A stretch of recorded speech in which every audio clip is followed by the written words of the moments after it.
This video is sponsored by SBO Digital Marketing. இது வந்து one of the part time job. Male female யார் வேணாலும் செய்யலாம்.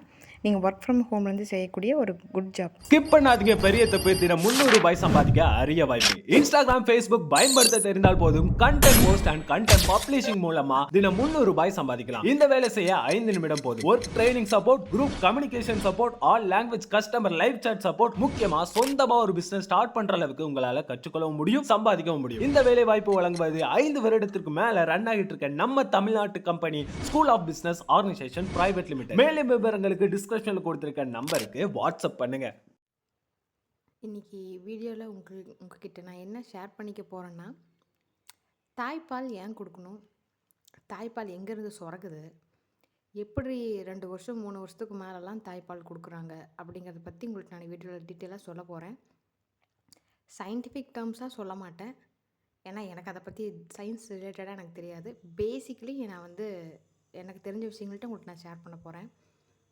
வாங்க நம்ம வீடியோக்குள்ளே போயிடலாம். தாய்ப்பால் குழந்த பிறந்ததுக்கப்புறம் சுரக்கக்கூடியது ஒன்று கிடையாது.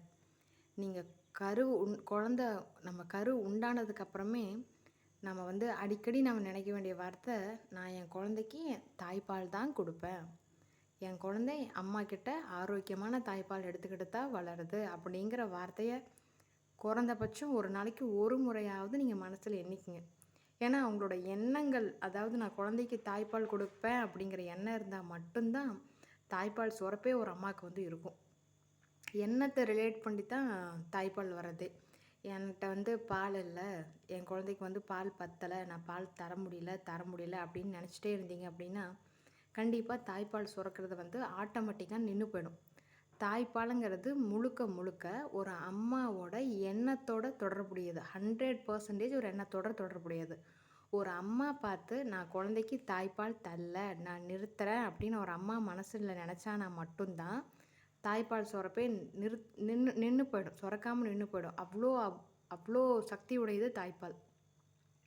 அது நம்ம எண்ணங்கள் சம்மந்தப்பட்ட விஷயங்க. நீங்கள் தாய்ப்பாலுங்கிறது கண்டதை சாப்பிட்டா வந்துடும் அப்படின்லாம் கிடையாது. உங்களுக்கு கொடுக்கணுங்கிற எண்ணம் இருந்தால் மட்டும்தான் தாய்ப்பாலே சுரக்கவே ஆரம்பிக்கும். முதல்ல தாய்ப்பால் தர்றது கண்டிப்பாக நம்ம ஃபஸ்ட் எடுத்தோடனே பார்த்தா இன்ஃபேண்ட்டாக இருக்கிறாங்க அப்படின்னு சொல்லி பார்த்திங்கன்னா, நம்ம டாக்டர்ஸு சஜஷன்ஸ் பிரகாரம் 2 hours ஒன்ஸு, 1.5 hours ஒன்ஸு அப்படின்னு சொல்லி பிறந்த குழந்தையிலேருந்து ஸ்டார்ட் பண்ணி அப்புறம் 3 hours ஒன்ஸு, 4 hours ஒன்ஸு அப்படின்னு அப்புறம் குழந்தை சாப்பிட்டதுக்கப்புறம்னு சொல்லி கொஞ்சம் கொஞ்சமாக அந்த லெவல் குறைஞ்சிக்கிட்டே வரும். அதெல்லாம் உங்களுக்கு டாக்டர் கண்டிப்பாக சொல்லுவாங்க. ஆனால் நீங்கள் தாய்ப்பால் தரணும்னு முழுக்க நினச்சா மட்டும்தான் தாய்ப்பால் சுரக்கும். தாய்ப்பால் சுரக்கிறதுக்கு முக்கியமான ஒன்று, அம்மா நல்லா தூங்கணும். அம்மாவோட மனநிலைமை ஹாப்பி மைண்ட் செட்டில் ஃபஸ்ட்டு இருக்கணும். அவங்க ஹாப்பி மைண்ட் செட்டில் இருக்கும்போது தான் தாய்ப்பால் சுரப்பு இருந்துக்கிட்டே இருக்கும். நீங்கள் அப்படி பால் சுரக்குது இருந்தாலும் என் குழந்தை குடிக்க மாட்டேங்கிறான் அப்படின்னு சொல்லி நீங்கள் பால் கொடுக்குறத அவாய்ட் பண்ண ஆரம்பிச்சிட்டிங்க அப்படின்னா அது அப்படியே பால்கள் கட்டியாக மாறிடும்பா. அந்த பால் கட்டிகள் பால் கட்டியாகவும் இருக்கலாம், அதனோட அடுத்த ஸ்டேஜ் கேன்சராகவும் மாறலாம். அதுக்கு நாம் இடம் தரக்கூடாதுன்னு நினச்சோம் அப்படின்னா ஒரு குழந்தைக்கு குறைந்தபட்சம் 2 to 3 வருஷம் வரைக்கும் நம்ம கண்டிப்பாக தாய்ப்பால் தரலாம். தாய்ப்பால் எப்படி தருது அப்படின்னா அதான் அவங்க நினப்பு தான் தாய்ப்பால் தருதுன்னு நான் சொல்கிறேன். பார்த்தீங்களா, நீங்கள் கன்சீவாக இருக்கிறீங்க அப்படின்னா கன்சீவாக இருக்கும்போதே நீங்கள் நினைக்க ஆரம்பிக்கணும், என் குழந்தைக்கு நான் அம்மா பால் தாய்ப்பால் மட்டும்தான் நான் தருவேன், அதுவும் 3 வயசு வரைக்கும் நான் முழுமையாக தருவேன்னு நீங்கள் நினச்சா மட்டும்தான் தாய்ப்பால் சுரப்பே எப்போதைக்குமே இருக்கும். இது உங்களுக்கும் சரி, உங்களோட ஃப்ரெண்ட்ஸுக்கும் சரி, யார் இப்போ கன்சீவாக இருக்காங்க, யார் இப்போ கல்யாணம் பண்ண போகிறாங்க, கல்யாணம் ஆயிருந்தவங்க, அவங்கள்ட்ட எல்லாத்துலேயுமே, எல்லா கேர்ள்ஸ்கிட்ட மட்டும் கிடையாது, பசங்கள்கிட்டையுமே அதை நம்ம ஷேர் பண்ணிக்கணும்.